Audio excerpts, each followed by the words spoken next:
Primitive War by Ethan Pettus, Chapter 12. Xavier struggled to keep his eyes open.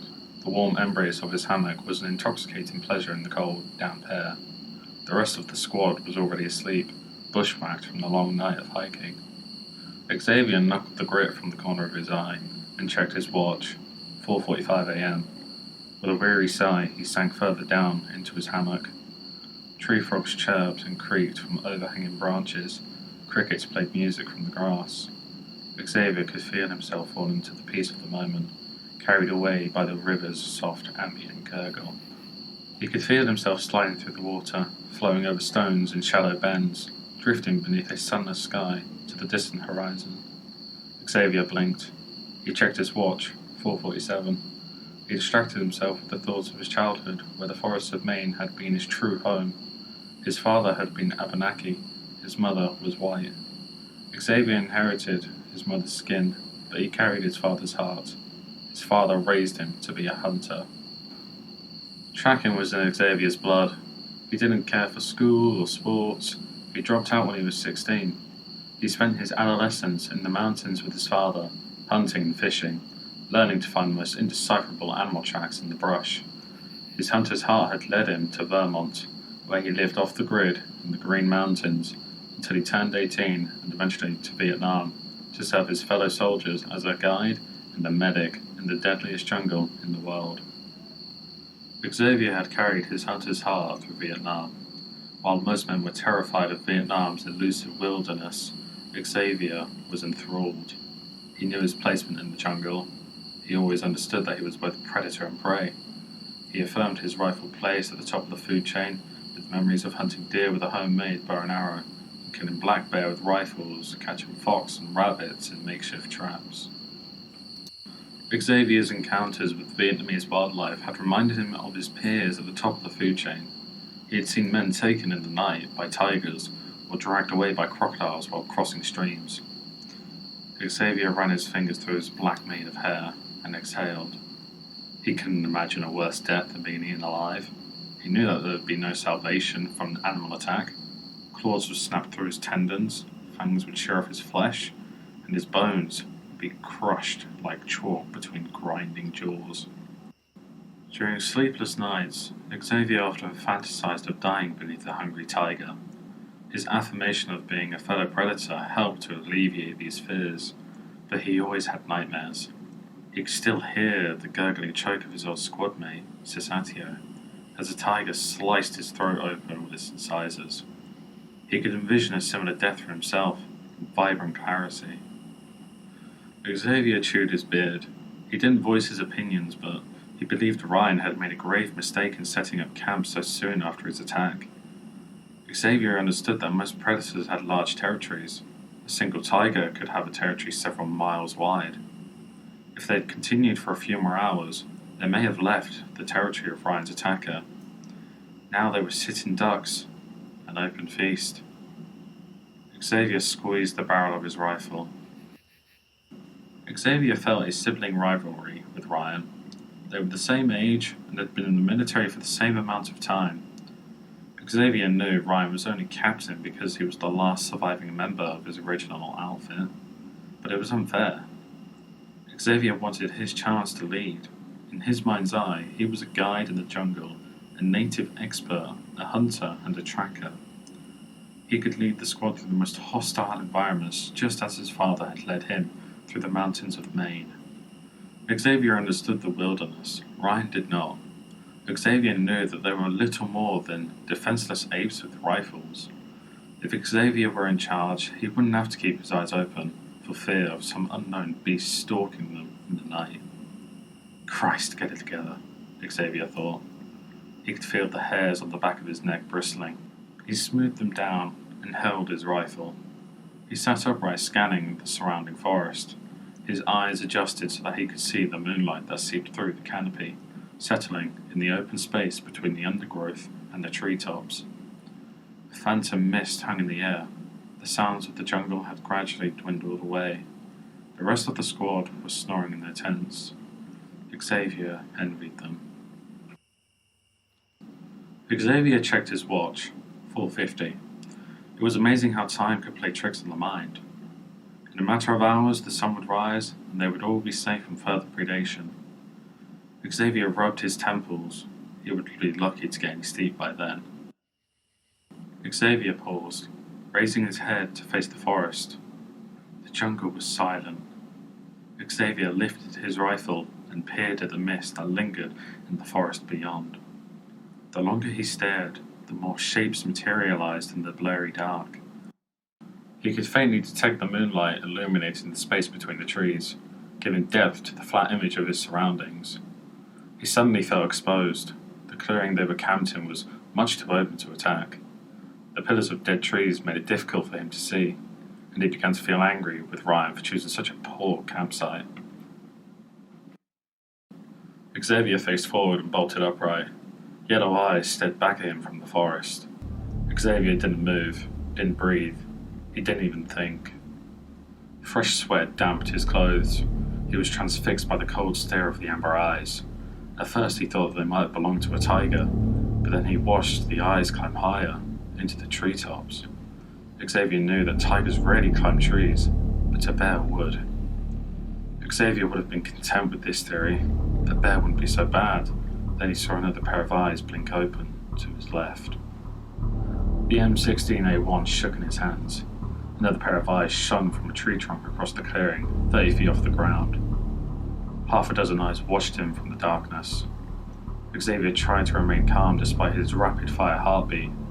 His eyes jumped around the clearing from one set of eyes to another. The creatures remained in the shadow just beyond the light of the open canopy. Xavier tried to think clearly, but he couldn't. All of his senses were stuck in the enhanced vividness of fight or flight. He could hear the animals sniff in the air like dogs. The M16A was forgotten in his hands. Now it was the same as a crucifix, a symbol to repel evil and keep some sense of sanity in his mind. Thoughts began to appear in overdrive. Are these creatures pack hunters? Are they simply coming together for a feeding frenzy? What are they? How big are they? How fast are they? Am I going to die? Claws skittered across the tree bark above Xavier's head, and splinters rained onto his hammock. All of Xavier's thoughts left him at once. His head slowly tilted back, and he stared up into the eyes of a creature 10 feet above him. The creature's body was outlined in stars. Its body was the size of a wolf, with a thick coat of shining, iridescent feathers, and a long snout filled with glistening fangs. It held onto the tree with a pair of wing-like forearms, and its long tail stood up straight like a flag. Xavier was paralyzed. A whimper choked in his throat. The creature's tail flicked back and forth with the cold excitement of a cat. I'm going to die, Xavier thought.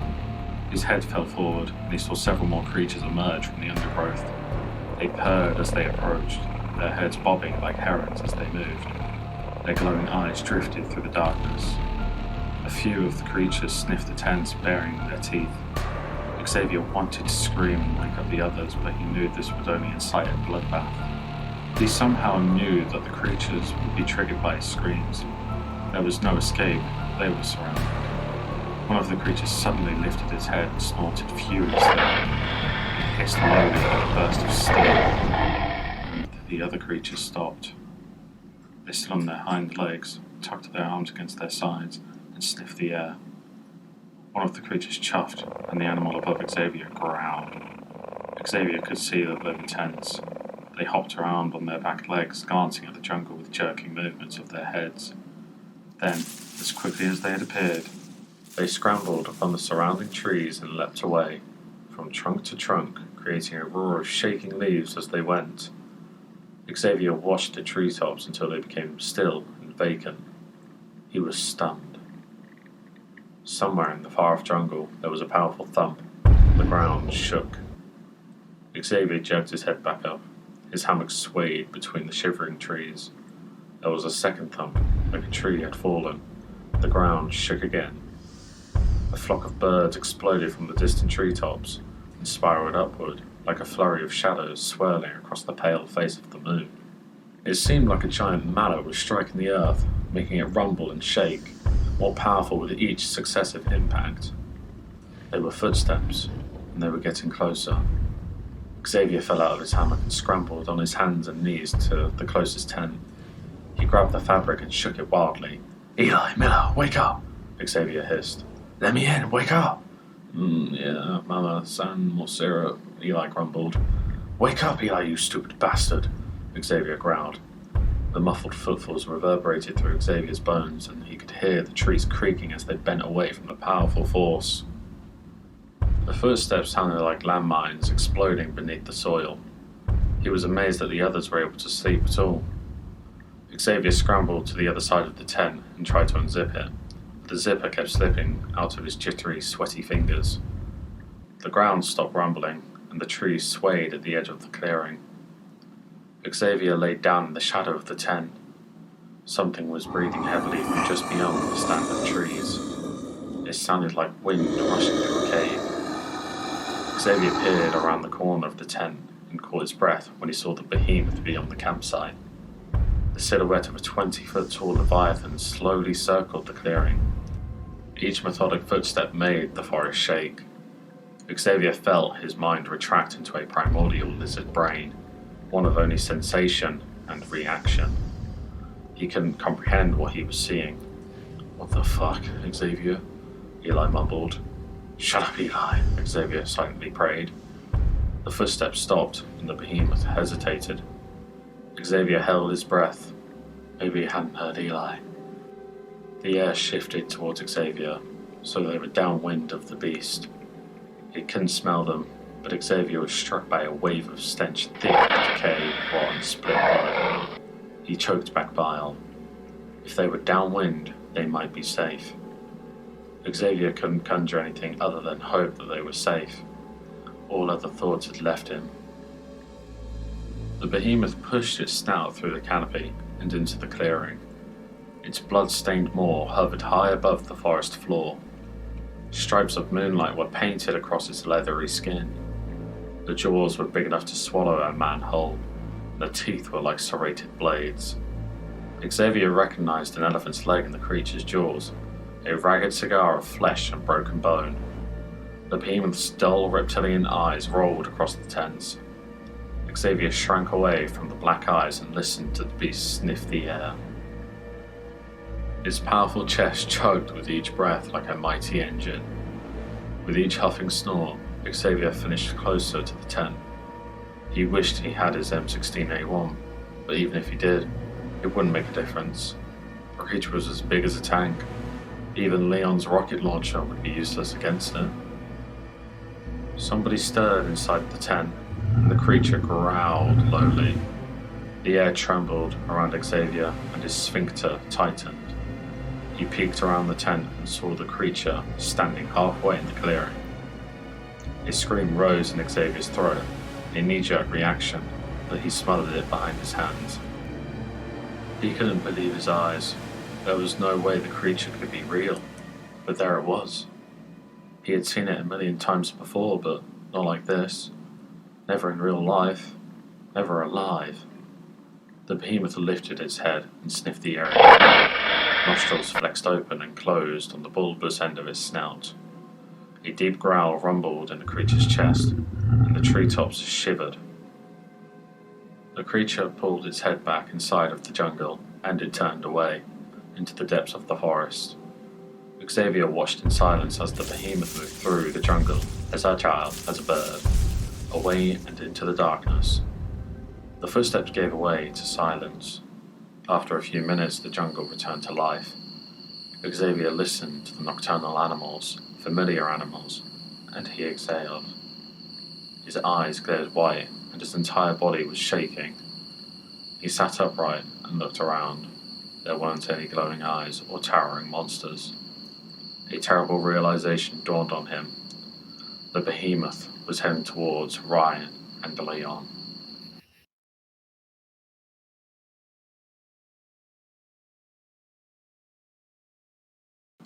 Right, thank you guys for watching the video. If any of you are interested in actually reading the book, you can order it online on Amazon. And the general plot of this book is all about a search and rescue team known as Vulture Squad, who are sent into an isolated jungle valley to uncover the fate of a missing Green Beret platoon. As they hunt through the primordial depths of the valley, they discover horrors that not only threaten to unravel their minds, but to end their lives as well. As the casualties mount, the men of Vulture Squad must abandon their human nature and give in to their savage instincts to survive the primitive war.